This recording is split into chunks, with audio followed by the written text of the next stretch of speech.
Kaya, ville située dans la province du San Matenga et chef-lieu de la région du Centre-Nord.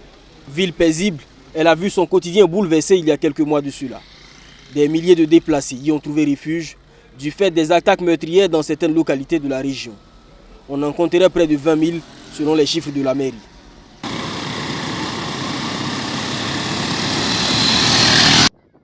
Au secteur 2 de la ville, bon nombre de ces déplacés ont trouvé refuge dans les zones à habitat spontané, communément appelées non lotis.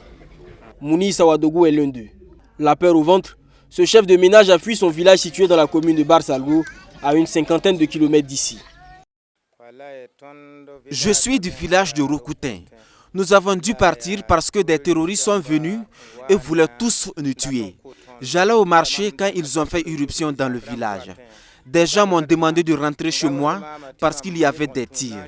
Quand j'ai vu et entendu les bruits de leurs armes, je suis rentré chez moi et j'ai fui avec les miens. Avec 18 personnes à sa charge, dont sa mère, ses 2 épouses et leurs enfants, ils sont arrivés à Kaya il y a près d'1 mois. Abandonnant tous leurs biens, ils ont d'abord tenté de louer une maison, mais sans revenu, difficile d'assurer le loyer.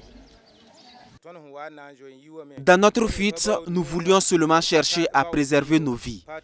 Nous n'avons donc pas eu le temps d'emporter quoi que ce soit. À notre arrivée ici, nous avons été bien accueillis et les gens voulaient qu'on loue les maisons que nous habitons. Mais nous n'avons pas les moyens. Actuellement, le logement est un vrai casse-tête pour nous.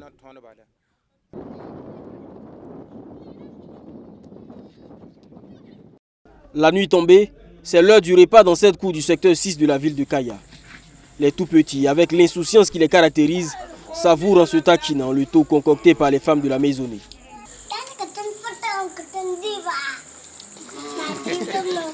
Difficile de connaître le nombre exact d'habitants de cette cour, tant les arrivées et les départs sont quasi quotidiens. Enceinte, Fatoumata Sawadogo est arrivée ici il y a quelques mois, de son village près d'Arbinda. À Kaya, elle a donné naissance à un garçonnet. Taciturne, il est difficile de lui prendre quelques mots. Il a fallu de longues discussions et l'intervention de tierces personnes pour la mettre en confiance.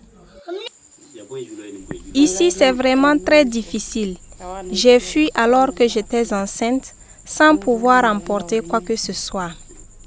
Ici, nous vivons une nouvelle vie qui n'est pas du tout facile.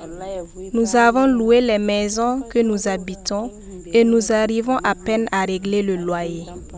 Même pour la nourriture, c'est compliqué. N'eût été les dons que nous recevons, je ne sais pas ce que nous aurions fait. Seulement les femmes et les enfants vivent dans cette cour. Les hommes sont dans une concession située à quelques mètres de là. La nuit tombée, ils se rassemblent pour discuter, non sans évoquer la situation qui les a fait partir de chez eux. Nous étions en train de boire du café quand ils sont arrivés. Ils étaient sur des motos avec des armes et lorsqu'ils croisaient un homme en chemin, ils l'abattaient. C'était uniquement les hommes qu'ils cherchaient à abattre. Ils ont procédé ainsi jusqu'à parcourir tout le village.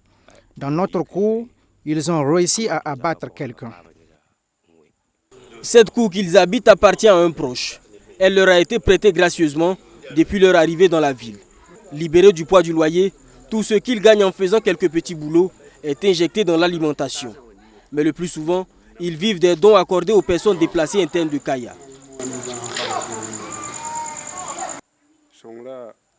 Nous n'avons pas de métier que nous pouvons exercer pour nourrir nos familles ici à Kaya.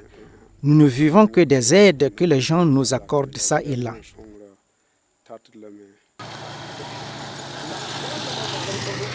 Depuis janvier 2019, ce sont près de 20 000 personnes qui sont arrivées dans la commune de Kaya. Un afflux massif de déplacés alors que la ville ne s'y était pas vraiment préparée. La mairie tente comme elle peut de rattraper son retard. Le conseil municipal de la ville a bénéficié d'un peu plus de 9 millions de francs CFA grâce à son jumelage avec la ville allemande de Herzog. On a pu payer des 100 sacs de maïs de 100 kg, des 160 sacs de petits milles de 50 kg.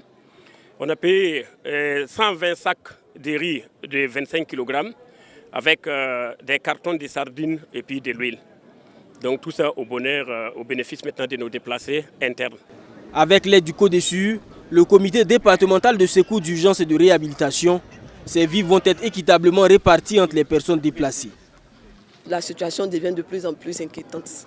Donc ce don vient à point nommé. Pour la répartition, nous allons voir, puisque nous avons un comité, nous allons voir comment nous allons répartir ce don en fonction des ménages.